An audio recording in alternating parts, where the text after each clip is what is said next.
Amém. Meus irmãos, esse é mais um salmo de romagem, né? E escrito pelo rei Davi. E eu acredito que ele foi escrito pelo rei Davi exatamente quando ele estava governando em Hebrom, quando ele passou a governar sobre todas as tribos de Israel, em Jerusalém, tendo todas as tribos debaixo do seu cetro. Ou seja, Davi conseguia ser um rei único sobre Israel. E daqui a pouco a gente vai falar rapidamente sobre isso que eu estou inicialmente dizendo aos irmãos. Mas uma coisa eu destaco nesse salmo. Primeiro, ele é um salmo que ele chama a atenção, porque não existe nesse salmo nenhum lamento. Você não vê nenhuma lamentação por parte do salmista, nem tampouco nenhuma amargura. Então, na realidade, ele é um salmo de ações de graças. E o que nos chama a atenção nesse salmo, a gente vai descrever para os irmãos daqui a pouco também. Mas antes disso, eu gostaria de fazer uma breve retrospectiva do pano de fundo desse salmo. Quando ele foi escrito, propriamente dito, porque todo salmo tem uma razão ou um motivo pela qual o salmista escreveu o salmo. Interessante, né? Nós sabemos que os filhos de Jacó, que formavam as 12 tribos de Israel, elas são um símbolo da igreja. Mas interessante que os filhos de Jacó, eram filhos de um só pai, mas de 4 mães diferentes. E o que isso gerou nos filhos de Jacó? Conflitos internos entre eles.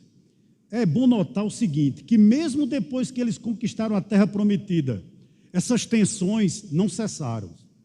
Eles continuaram a brigar. Até mesmo no período dos juízes, a situação era conflitosa demais. Houve um período em que houve derrotas fragorosas, sofridas no período de Eli, como também no período de Samuel, principalmente quando Samuel, que foi o maior profeta até então, o maior sacerdote e o maior juiz, quando ele passa o bastão para os seus filhos, o povo não aguenta, né? E o povo pede a um rei, ele pede que Samuel constitua um rei. A contragosto, Samuel faz essa transição de um regime teocrático para uma monarquia. E interessante, irmãos, que Saul é ungido rei. E por 40 anos reina sobre Israel, mas o reinado de Saul foi marcado por turbulência e desavença. E depois da morte de Saul, explode uma guerra civil em Israel. E Davi foi ungido rei pelos homens da tribo de Judá em Hebrom. Mas também Abner, capitão do exército de Saul, havia constituído Isbosete, rei sobre Israel, o que provocou, evidentemente, uma guerra entre a casa de Davi e a casa de Saul. É interessante notar que com a morte de Abner, comandante de Isbosete, pelas mãos de Joabe, comandante de Davi, as tribos de Isbosete, que estavam sob o poder de Isbosete, pasmou-se. Mas também o próprio Isbosete, ele foi assassinado de uma forma traiçoeira, o que desgostou muito Davi, já que havia já paz sobre Israel. Mas interessante notar que depois desse período, todas as tribos de Israel vieram a Davi, a Hebrom, e finalmente ungiram o rei Davi também sobre eles. Há um texto que diz isso, deixa isso de forma muito clara, 2 Samuel capítulo 5, verso 1, quando eles dizem o seguinte: finalmente nós somos do mesmo povo que tu és. Ou seja, no momento em que Davi pega, digamos assim, o seu pergaminho, não existia, mas só para que os irmãos entendam, e a sua pena para escrever esse salmo, todo Israel estava debaixo da sua autoridade. Ele conseguia ser o único rei. Ele olha para aquele momento tão precioso como nós estamos vivendo hoje pela manhã aqui e escreve exatamente esse salmo. Ou seja, esse salmo ele é escrito no contexto de um só governo, onde existia paz, onde existia grande prosperidade. Foi nesse exato momento quando Davi escreveu esse salmo. E vale ressaltar também que as diferenças que tanto existiam, elas foram substituídas pela concordância e pelo afeto mútuo. Quando Davi olhou a situação que o povo de Israel, que vivia em tantos conflitos, estava vivenciando esse momento, ele se dobra, digamos assim, sobre o seu papel, pega a sua caneta, entre aspas, e começa a redigir esse salmo, evidentemente inspirado pelo Espírito Santo. E ele começa com uma exclamação de espanto. Olha o que diz o Salmo 133, o verso 1. Ele diz, ó. Ou seja, o que é que Davi inicia esse salmo? Como ele inicia? Ele inicia com admiração. Ele diz, admire-se com a beleza do que Deus está fazendo no nosso meio. É como se ele estivesse dizendo o seguinte, prestem atenção ao que eu passo a escrever a vocês. Por quê? Porque, irmãos, um momento como esse que nós estamos vivendo aqui, só quem pode proporcionar, sabe quem é? A graça de Deus. É a graça de Deus que está proporcionando esse momento que nós estamos vivendo aqui nessa manhã. Então, é como se Davi estivesse olhando para nós agora e dissesse, ou seja, se admirem, prestem atenção no que Deus está fazendo no meio de vocês. Eu lhe faço uma pergunta aqui nessa manhã, onde você estaria hoje, se não fosse a graça de Deus? Onde eu estaria? Eu não sei nem se eu estaria vivo, mas onde você estaria? Como você teria amanhecido essa manhã de domingo, do dia 25 de dezembro de 2022, se essa graça não tivesse lhe alcançado? Pense um pouquinho. Então, contemplar irmãos vivendo em família. Porque, irmãos, eu gostaria de dizer algo aqui a vocês. Por mais que muitos tentem pensar que não, nós somos uma família. Nós somos uma família que convivemos na mesma igreja cristã. Tire a placa, eu não estou falando de placa, mas nós somos uma família. Sejamos da Brasil para Cristo ou de outra denominação, nós somos uma família, alcançadas pela graça de Deus. E quando Davi olhou todo o povo convergindo sobre o seu governo, ele disse, como é maravilhoso, né? Como é bom, como é agradável essa união que nós temos. A citação que eu vou dizer aqui não é minha, eu não sei de quem é, por isso eu não vou citar o autor, mas ele diz o seguinte, olha, existe uma unidade espiritual entre os filhos de Deus, que transcende inclusive barreiras denominacionais, pois como diz um velho ditado, você não vê as cercas quando o trigo está alto. Eu não devo me exaltar, porque, se é que eu penso assim, porque minha doutrina é reformada, enquanto o irmão é pentecostal. E eu não devo dizer que eu sou mais espiritual, porque eu sou pentecostal e o irmão não é. Quando nós estamos amadurecendo, essas cercas, essas barreiras, a gente não distingue, porque na nossa vida há amadurecimento. E Davi, quando contempla essas coisas, ou seja, ele diz, ou seja, prestem atenção, que coisa maravilhosa. E ele continua ainda no verso 1 dizendo o seguinte, olha, como é bom e agradável. Vamos parar um pouquinho aqui. Por que eu parei nesses dois adjetivos, bom e agradável? Porque há coisas que são boas, mas não são agradáveis. Por exemplo, a disciplina eclesiástica, que está lá em Hebreus 12, 11. Ou mesmo a disciplina aplicada por um pai a um filho ou uma filha. Não é bom, mas é agradável. E há coisas que são agradáveis, mas não são boas. Por exemplo, comer demais na véspera. Você pode comer é bom? Claro que é. Mas comer demais não é agradável. E é até bíblico, né? Eu notei aqui, olha, tem um Provérbios que diz 25:16. Eu acho que Salomão escreveu para mim. Você encontrou mel?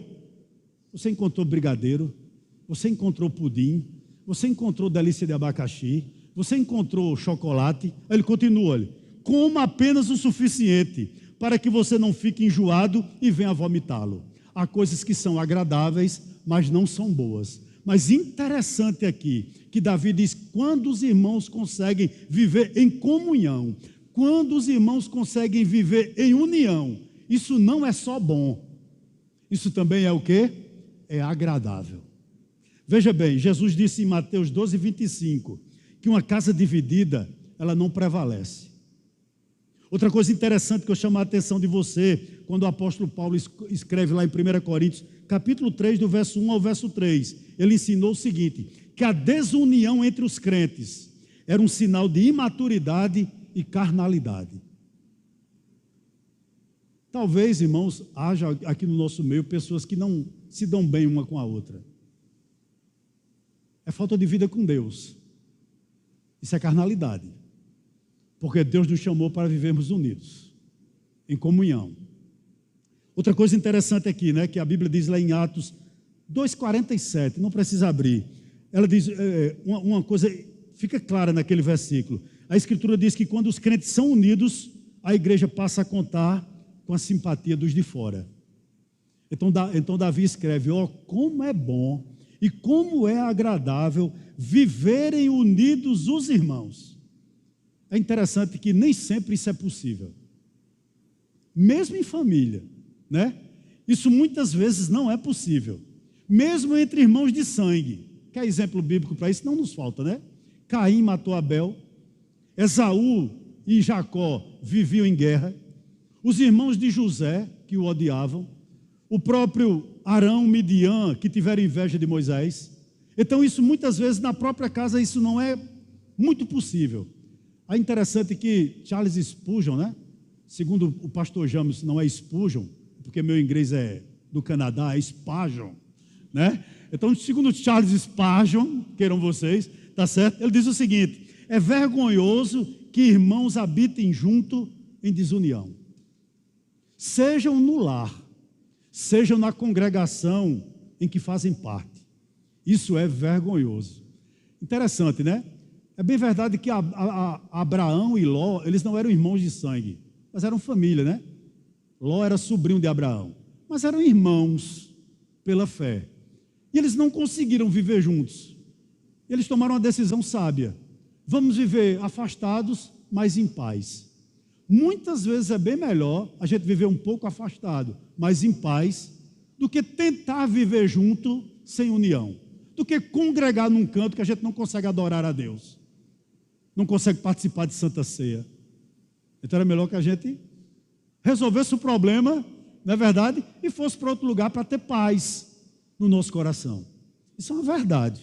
Versículo de número 2. Mas antes, deixe-me dizer uma coisa a você.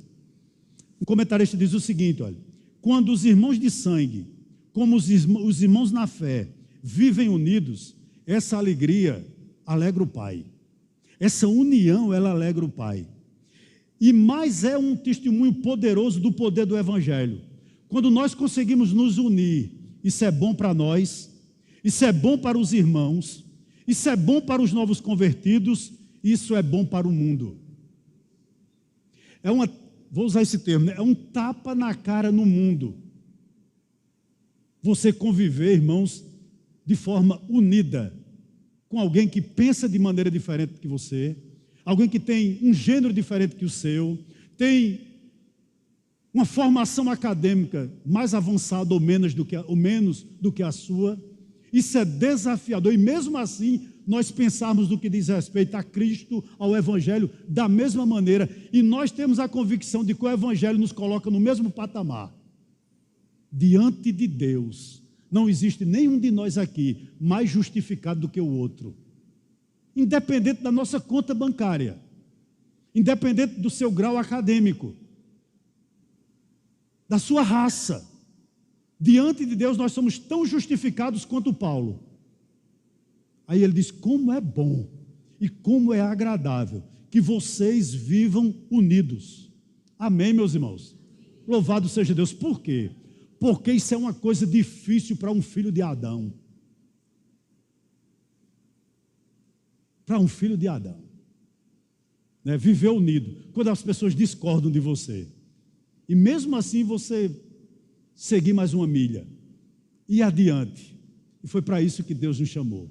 Versículo 2, diz o seguinte, olha: é como óleo precioso sobre a cabeça, o qual desce pela barba, a barba de Arão, e desce para a gola de suas vestes. É interessante que no verso 2 e no verso número 3, o salmista ele vai usar dois símbolos muito conhecidos em Israel para ilustrar a união entre os irmãos. Ele começa a falar sobre o óleo. E a gente sabe, irmãos, que o óleo, biblicamente falando, ele é símbolo de quê? De quê? A gente sabe ou não sabe? O óleo, irmãos, na Bíblia é símbolo de quê? Do Espírito Santo, né? O óleo, ele é símbolo na Bíblia do Espírito Santo. Interessante que ele usa o primeiro símbolo, o óleo. E esse óleo que ele diz aqui não é qualquer óleo, né? Olha o que ele diz no verso 2: é como óleo precioso. Era um óleo preparado com especiarias, sabe? E a fórmula que ele era preparado estava lá em Êxodo, capítulo 30, do verso 22 ao 30. Os historiadores dizem que quando esse óleo era derramado sobre a cabeça do sacerdote, todo o tabernáculo era invadido por aquele cheiro maravilhoso. Durava muito tempo, todo mundo conseguia sentir. Então esse óleo aqui, biblicamente falando, ele representa o Espírito Santo. E por que eu disse que não é qualquer óleo?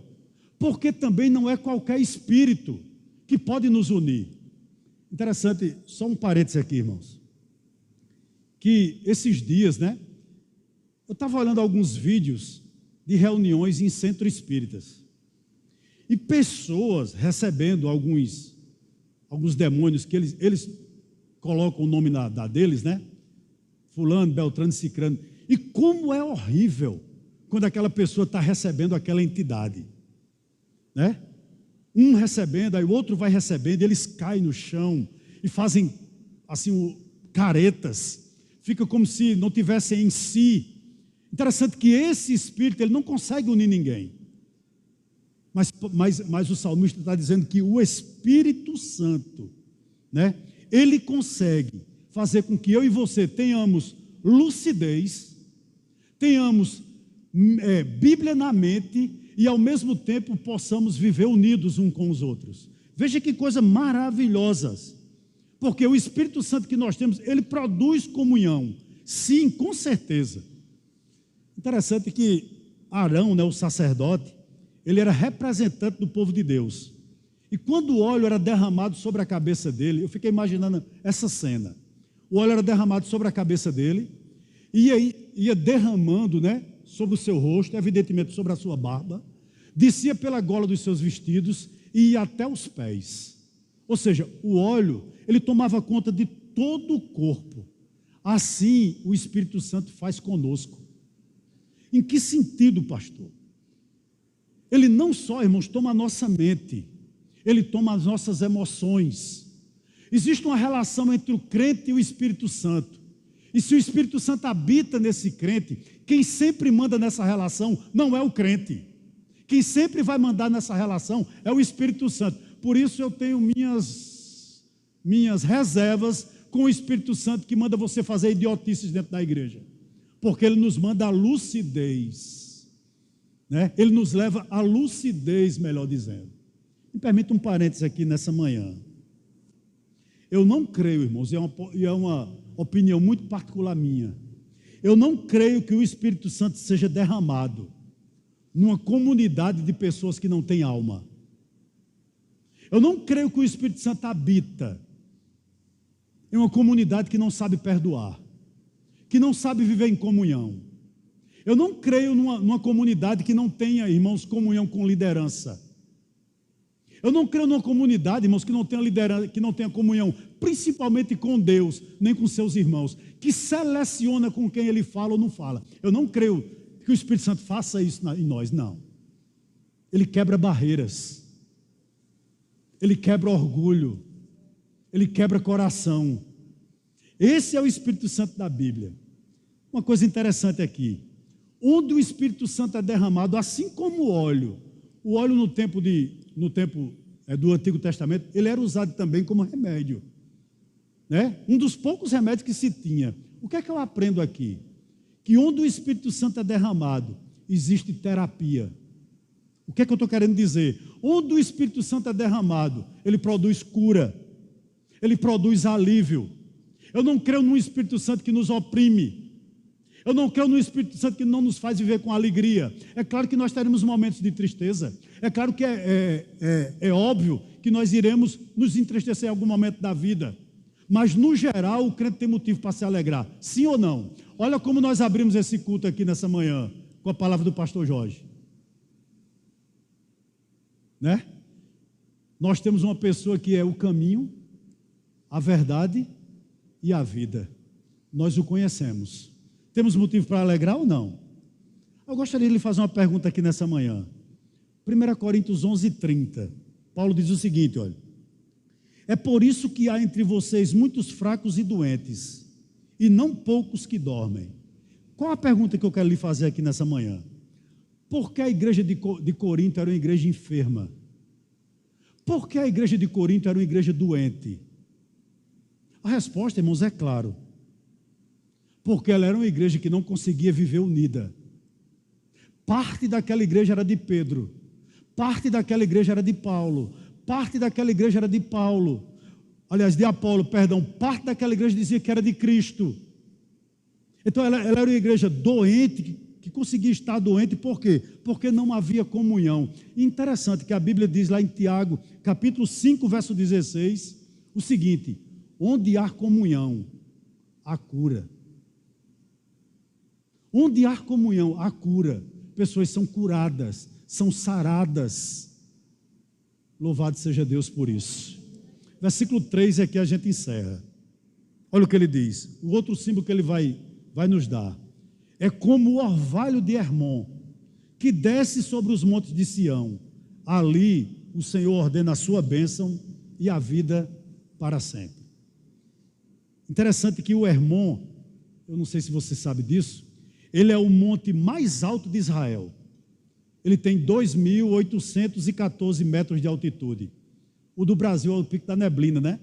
Tem 3.014 metros de altura. Esse pico do Hermon, ele tem 2.814 metros de altitude. E Sião, o Monte Sião, ficava a 200 quilômetros do Monte Hermon. Mas interessante que esse Monte Hermon, ele conseguia, no seu pico, não sei se consegue ainda hoje, ter muita neve. Quando o sol batia, né, na neve do Monte Hermon, o vento levava o orvalho do Monte Hermon até o Monte Sião, 200 quilômetros de distância. Os viajantes que faziam esse trajeto num país extremamente deserto, num país extremamente seco, você imagina o que é você viajar, por exemplo, no Siridó paraibano, ou do Rio Grande do Norte, ou no Cariri paraibano, de meio-dia, na seca. Como você se sente? Exausto. Se vier uma chuvinha naquele momento que você está caminhando, se vier um orvalho no momento que você está caminhando, você vai se sentir como? Você vai se sentir bem, você vai se sentir renovado, você vai se sentir refrigerado. Pense bem no seguinte: num país desértico como Israel, extremamente seco, esse orvalho trazia alívio nas viagens e fertilidade nas plantações que eram alcançadas por ele, por esse orvalho. O que é que eu aprendo aqui, meu irmão? Todo orvalho, você deixa o carro. Interessante que essa semana a gente teve uma experiência interessante. Eu cheguei em casa, era por volta de 11 horas da noite, e o pastor James tinha esquecido o carro dele do lado de fora da garagem. Estava dormindo ele e Raíssa, e o carro estava do lado de fora da garagem. Não havia chovido, mas o carro estava coberto de orvalho. Não tinha chovido, né? O que é que eu aprendi quando eu comecei a ler esse salmo, com esse exemplo que eu estou dando aqui desse carro? Todo orvalho é discreto. Todo orvalho, ele cai sem alarde. Quando cai orvalho, você não vê trovão, você não vê relâmpago. Por quê? Porque o orvalho, ele vem à noite, depois do calor e depois das horas escuras. O que é que eu estou querendo dizer a vocês nessa noite? Que o orvalho também traz frescor.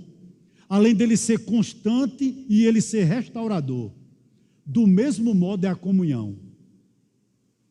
Ô irmãos, como é bom você ter um amigo verdadeiro.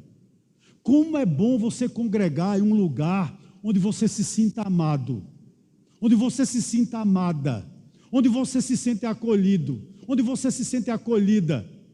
Isso é muito prazeroso. A comunhão nossa, a amizade sincera, normalmente, assim como o orvalho, ela é discreta, mas ela é constante. Interessante, a gente mora em Campina, não tem uma noite em Campina que não tem orvalho. Não tem trovão, não tem relâmpago, mas não falta orvalho. Por quê? Porque o orvalho, repito, ele é discreto, ele é constante, mas ele também é restaurador. Assim é a comunhão entre os irmãos. É ou não é? Ela traz tudo isso que eu estou dizendo aqui a você, né? Ela traz amizade sincera, ela é discreta, ela é constante, mas ela é restauradora. Há pessoas que dão um aperto de mão em você, você se revigora. Dão uma palavra a você, você se anima. Dá um abraço em você, você diz, valeu a pena. Não é? É verdade. Interessante. Uma breve aplicação aqui desse verso 3 nessa manhã. Assim como o óleo e o orvalho, a verdadeira comunhão não é algo que nós construímos com os nossos próprios esforços. Interessante, irmãos. O óleo vinha de onde? Do alto.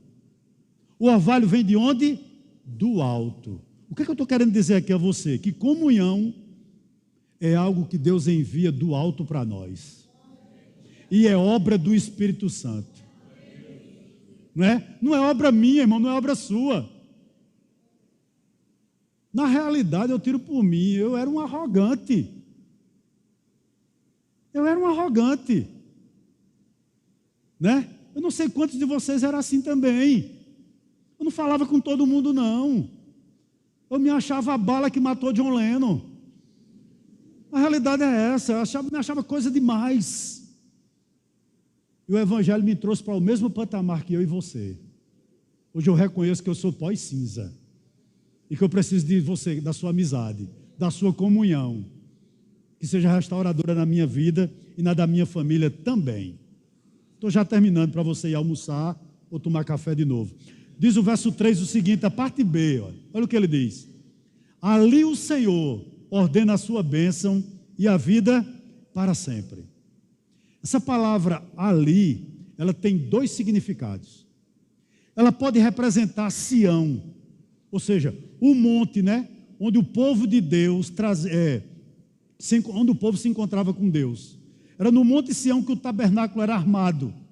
Era no Monte Sião onde estava a arca. Era no Monte Sião onde os sacrifícios eram levados, as ofertas. É o que hoje simboliza o que nós estamos vivendo aqui, a igreja. A igreja não é literalmente esse prédio. A igreja é a comunidade dos santos que se reúnem, desculpe a redundância, para sair para fora. A igreja somos nós. A igreja não é esse prédio. A igreja somos nós que estamos aqui nessa manhã. Amém? Então, é aqui, é o local onde Deus se reúne, onde nós nos reunimos para quê? Para adorar. O que é que o salmista está querendo dizer aqui, irmãos? Que é numa comunhão, numa comunidade como essa, onde Deus ordena a sua bênção, onde pessoas são salvas pela ministração da palavra, onde nós conseguimos perseverar, onde nós somos reanimados, reabastecidos, é num lugar como esse.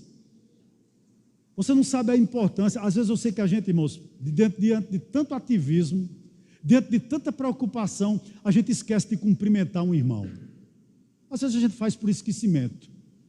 Mas você não sabe como é prazeroso você olhar no olho de um irmão e dizer a paz do Senhor. Abraçá-lo. Isso traz vigor. Isso traz combustível. E é numa comunidade como essa que o Senhor ordena a sua bênção. Presta atenção no que eu vou dizer aqui, já finalizando. A igreja, ela é a família de Deus. Eu gostaria de lhe alertar o seguinte: igreja não é um clube, onde cada um paga a sua mensalidade e vive isoladamente. Não existe cristianismo isolado. Você não é uma ilha. Você não é uma célula. Nós somos um corpo. Igreja não é clube. Como também a igreja não é um supermercado, onde eu vou procurar apenas aquilo que eu gosto e preciso. Não é. Eu gostaria de lhe dizer também que a igreja não é uma prestadora de serviço, onde eu só procuro ou a procuro para atender minhas necessidades. Igreja não é isso. Como também a igreja não é um ônibus, onde eu pago a minha passagem e não tenho mais nenhum envolvimento com o percurso que o ônibus vai fazer. O motorista que tome a iniciativa que ele quiser. A igreja, ela não é isso. A igreja é lugar de você se envolver, de você dar sua contribuição, de você ser usado por Deus, de você fazer parte dessa obra. A igreja era uma família, onde nós temos o mesmo Pai. Você entende isso? Nós temos o mesmo Pai. Ô irmão, eu já disse isso aqui, eu não sei como um ateu acorda o dia.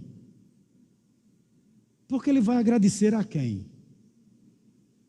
Ele vai agradecer o quê? Interessante que eu estava vendo uma reportagem de um camarada famoso, né? Roberto Justus. E ele diz o seguinte, ele é um cara inteligente, ele diz na entrevista dele o seguinte, que o maior patrimônio que ele tem é o corpo. Ele cuida muito do corpo, porque se o corpo dele um dia vier a desfalecer, ele não tem uma resposta para ele mesmo. Veja bem o que é o homem sem o evangelho. Né? Para ele não pensa na ideia, ele sabe que vai envelhecer, mas ele não pensa na ideia que um dia ele vai adoecer. Como é, eu não estou dizendo que ele é ateu, não sei se ele é ateu, mas como é triste a pessoa viver assim, irmãos. Então a igreja, irmãos, ela é a nossa família, onde eu tenho o mesmo Pai, eu tenho alguém para agradecer, eu tenho retorno à maneira como o pastor Jorge abriu essa palavra nessa manhã. Eu conheci o meu irmão no evangelho. Nós temos o mesmo irmão, Jesus Cristo. O mesmo Pai, nós temos o mesmo irmão, ele é nosso irmão mais velho, e pasmem vocês, todos nós somos irmãos. Nós somos parte de uma mesma família. Isso é glorioso demais. Quando tudo isso aqui passar, não será o fim. Nós estamos acompanhando, né, de uma forma muito triste, eu pelo menos me entristeço, os últimos dias de Pelé. E a filha dele gravou na UTI, ele se despedindo da família. Ei, aquilo ali é nosso retrato. Nosso final é aquilo ali, aqui na terra. Mas uma coisa interessante, ele foi preparar lugar para que onde ele esteja, você esteja também. Louvado seja o nome do Senhor. Eu termino dizendo o seguinte, né, exatamente sobre isso que eu estava falando. Versículo 3. Finalzinho. E a vida para sempre. O que é que ele está dizendo aqui? Que Deus, louvado seja o nome do Senhor. Quando Deus estabelece a união, Ele se alegra com isso. Quando a união é estabelecida na nossa comunidade, Deus se alegra com isso. E nessa comunidade unida, Ele derrama o quê? A vida para sempre. Que vida é essa para sempre? Salvação.